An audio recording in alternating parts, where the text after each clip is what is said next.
চট্টগ্রাম পাহাড়তলি। এটা হচ্ছে রাঙ্গুয়ার ভিতরে, হ্যাঁ। মানে পাহাড়ের কোলে যে কত সুন্দর চা বাগান, এত সুন্দর চা বাগান পাহাড়ের কোলে হতে পারে আমি জানি না, হ্যাঁ। ভালোই লাগতেছে। চা পাতাগুলো আমি আপনাদের দেখাই ভালো করে, হ্যাঁ। এই হচ্ছে চা পাতা, এই চা পাতাই, এটা হচ্ছে চা পাতা। এরকম গাছে হয় চা পাতাগুলো, এই গাছ থাকে, এই গাছের চা পাতাগুলো হচ্ছে, এই গাছগুলো আবার ছাঁটাই করে দেয়, ছাঁটাই করে দিলে এরকম হতে থাকে। আর এই চা পাতাগুলো একসময় ছিঁড়ে ফেলে, হ্যাঁ, ছিঁড়ে নিতে থাকে। ওই উঁচু উঁচু পাহাড়, উঁচু উঁচু পাহাড়ের কোলে এরকম অসংখ্য পরিমাণে, হ্যাঁ। মানে দেখতেই ভালো লাগতেছে একটা অন্যরকম। অনেকগুলো পাহাড়, ছোট ছোট পাহাড়, বড় বড় পাহাড়, এরকম অনেকগুলো পাহাড়, অনেক বিশাল এরিয়া নিয়ে, হ্যাঁ। আপনাদের এতগুলো দেখানো কিভাবে সম্ভব আমি জানি না, তারপর যতটুকু পারি দেখাবো।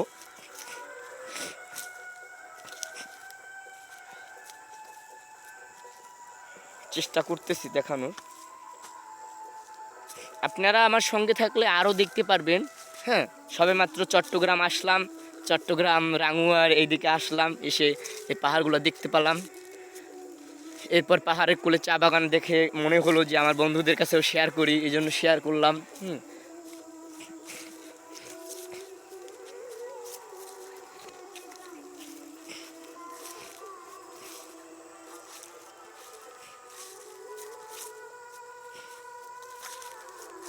মানে একটা পাহাড় দেখাই দিয়ে এত সময় লাগতেছে, তাহলে বোঝেন এরকম অসংখ্য পাহাড় আছে, পাহাড়গুলো অনেক উঁচু উঁচু, তাহলে কিভাবে কি বোঝেন এবার।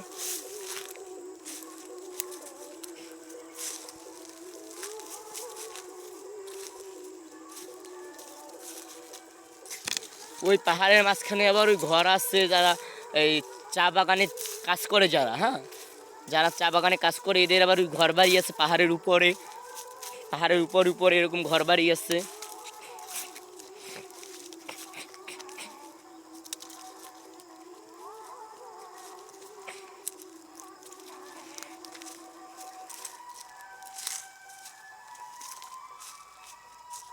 ভালোই লাগতেছে।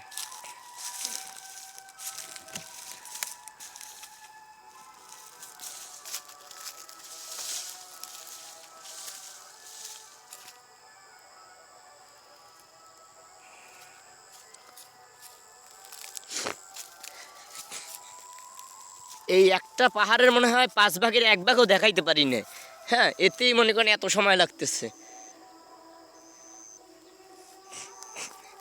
এরকম